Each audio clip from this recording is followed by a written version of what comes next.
Welcome back to the Financial Pyramid, where we call this section Look to the Future. And one of the reasons is because we do have possible futures. So think of yourself as living in a multiverse, and where are the possibilities that you could take your life? So it takes dedication to plan for the future you. We're really good at looking at today, tomorrow, even maybe even the short term, but to actually be strategic and intentional takes a little more effort. And when it comes to our finances, it takes some doing. So think about what you want your money to do for you. If you've watched any of my other financial pyramid videos, you'd see that that's a common theme.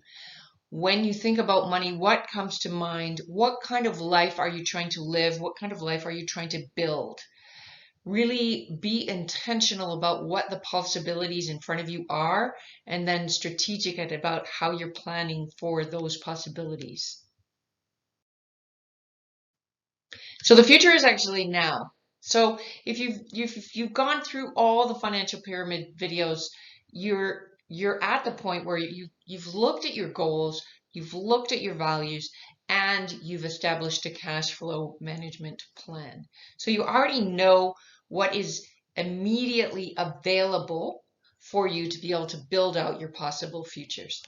So let's just walk through a little bit about our relationship with money. So we have beliefs, we might have stories, we might have attitudes, and our beliefs and stories and attitudes can all drive our behavior. So limiting beliefs can really wreak havoc on your plans. And it does take action. So it's not just about thinking about the new plan, it's about what are the next steps that I've got to take to achieve that. And I've said this before in other areas. Some people work better if they go to the end result and they work backwards. Some people work better if they start now and build out. So know yourself when you are trying to build out your plan. And again, action is required.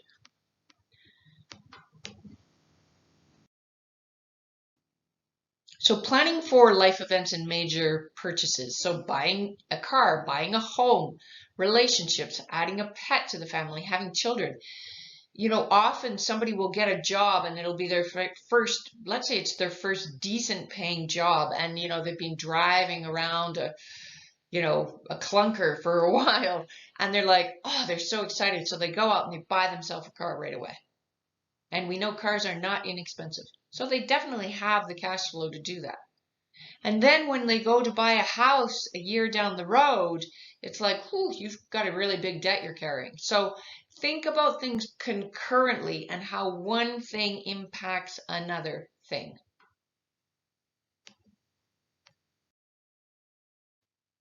So again, the future is now, and some of this is going to feel like review. If you've listened to me or talked to me, I talk about this all the time. Emergency funds, really a minimum of 3 to 6 months. I would say in today's turbulent times, not that life hasn't been turbulent throughout human history, it certainly has been. Really build yourself an emergency plan as much as you feel comfortable doing.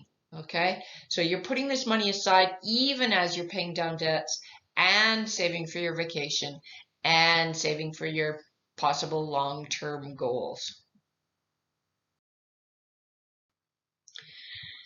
Emergency funds really, I have a friend who calls it her peace of mind account. So what are the benefits? It gives you flexibility to make a decision. So let's say you're in a job that really you're struggling with. If you have emergency funds, you can take a leap that maybe you wouldn't be able to take normally. It gives you security, and again, it gives you some peace of mind.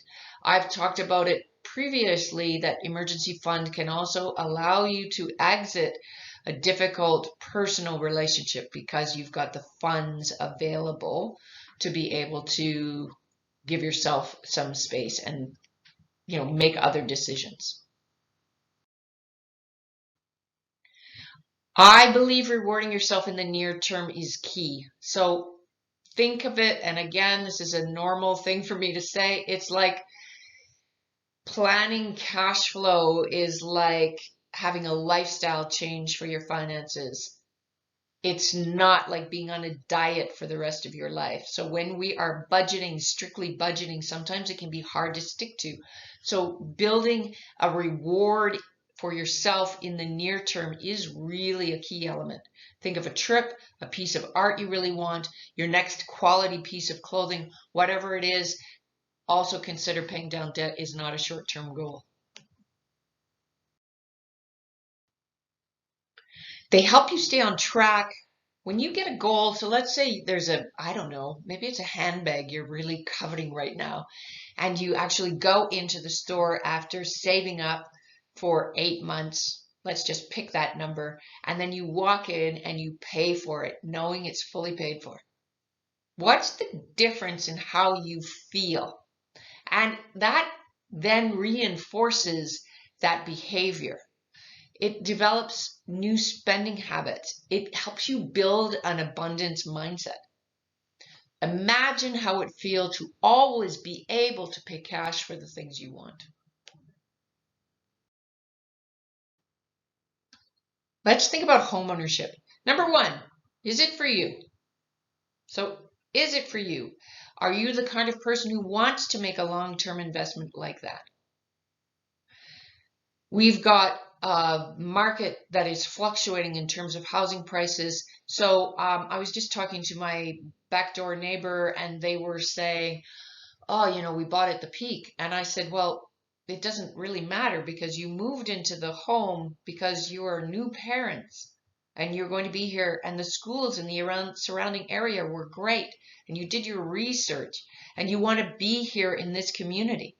So unless you're planning on selling next year, then, or in the next 5 years, then it's not really that important.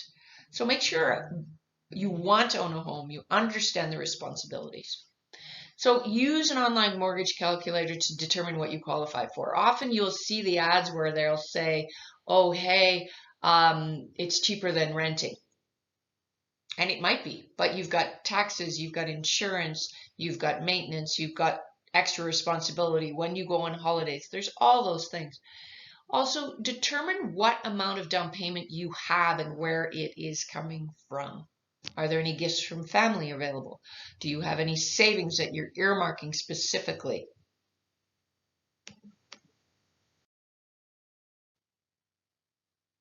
Remember, you're having to qualify for a mortgage. You've got heating, electricity, water, insurance, property taxes, maintenance, and the time. So the time that you've got to invest in maintaining your home.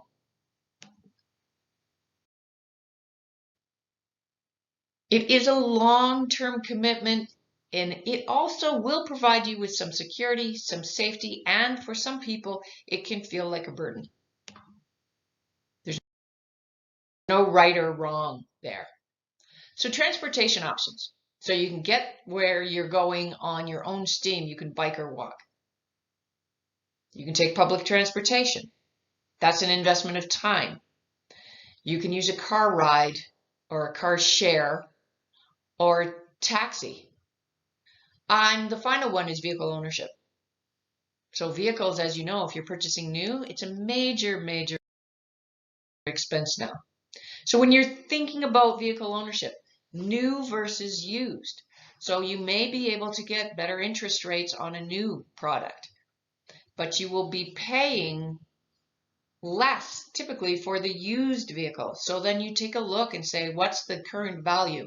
We all know if we drive a vehicle off the lot, it depreciates quite rapidly. So should you pay in full versus finance? Should you lease versus buy?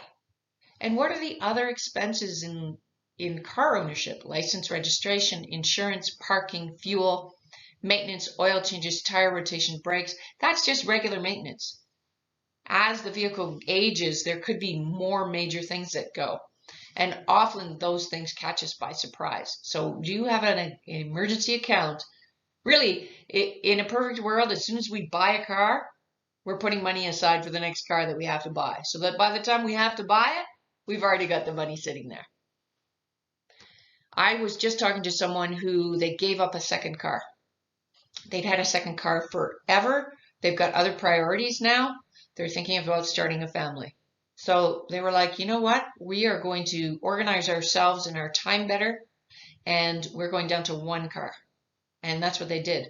So they saved the gas, they saved the insurance, they saved the money that was locked up in that car, and they bought a good, reliable vehicle. And now they're putting money aside for their next life goal.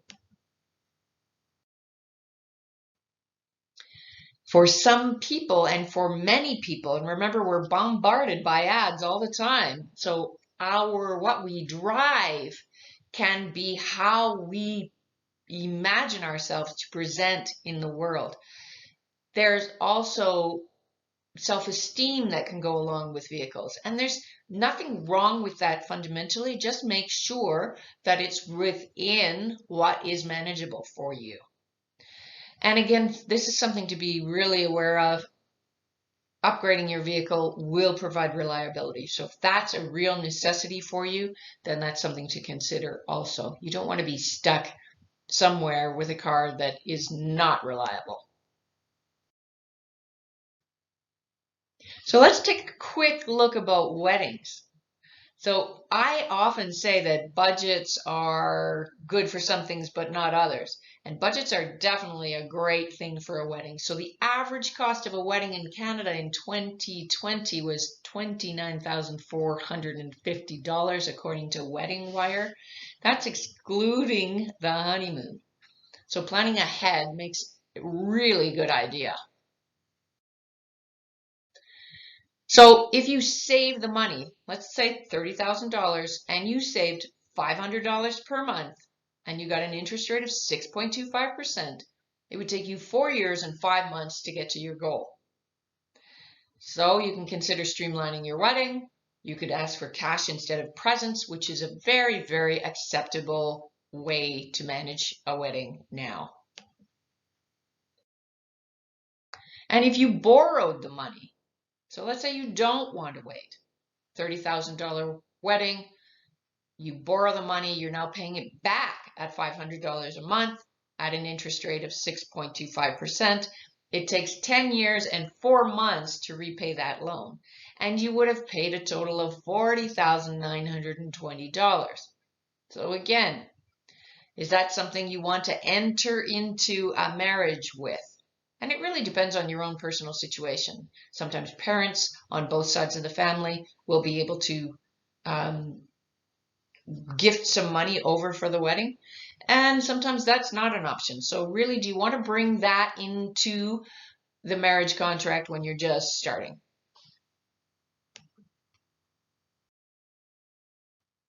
So having a family, saving for parental leave. Does your company actually have EI top up? So let's say you're going on employment insurance during your maternity or paternity leave. Does your company have a top up? Because we know that what we get on EI is not going to be, in some cases, close to what we're earning. So look at that when you're investigating potential companies. When you're interviewing a company and they're interviewing you, those are things to consider. And also, going back to work, or does one parent decide to stay home? What are the financial implications? What are the emotional implications? And for single parent families, there are always lots of things in the air, lots of things to juggle. In 2022, the average cost per month to raise a child in Canada was about $1,100 a month, or almost $14,000 a year. So costs of raising a child. So food, whether you're using formula or breastfeeding, are you getting new clothes? Are you getting gifts, used, hand-me-downs? How do you want your child to present? Those things have financial repercussions, and you've got to really look at why you're thinking that way, whatever way you're thinking. Diapers, daycare or nanny, transportation costs as your child gets to school age. Are you using the school bus? Are you driving the child to school all the time? School supplies. You're going to be spending more money on school supplies like crayons, markers, books, like coloring tools, those kind of things when your child is young. As the child gets older, then you're going to be shifting that expense over to electronics to help them, with those other aspects of their education. Tutoring. I remember my son was struggling a bit with, he was great at doing coursework and he was starting to freak out a little bit on tests. So, we spent some time and got him some tutoring. So is that part of the future? Birthday parties. I thought birthday parties in kindergarten were going to bankrupt me. So, have you thought about that?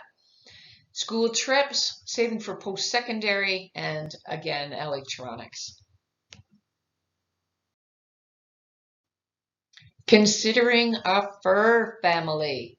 In 2022, the average cost per month to own a pet was $1,900 for a cat and $2,600 for a dog. It's more than just, it's a time commitment, it's an emotional commitment, it's an emotional reward, and have you considered all of the possible expenses and how are you managing for that?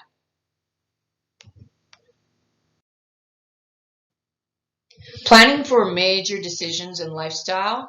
Again, your behaviors and beliefs really guide your actions. So developing confidence and clarity around money will ensure that you achieve your goals and meet your commitments. Really think about what your possible futures are, and then start fitting in how you're managing your cash flow into those possible. I say this all the time, walking through a financial pyramid, particularly this one. It's slightly different than some of the other ones that you see out there. We really try to take into account the things that will keep us on track, the things we need, the things we want, how we want our life to be built, and how we can really change our relationship with money so we look at it as the tool that it is. If you're walking through this financial pyramid, you can then make a decision about what pieces fit into your life and which ones don't. Then you've looked at them, you've made a decision, you've moved on. We're going to continue on Look to the Future with a couple of more presentations, and then we're going to move up to Now What? So it's Maura from Do Money Like It Makes Sense, and thank you again for joining me today.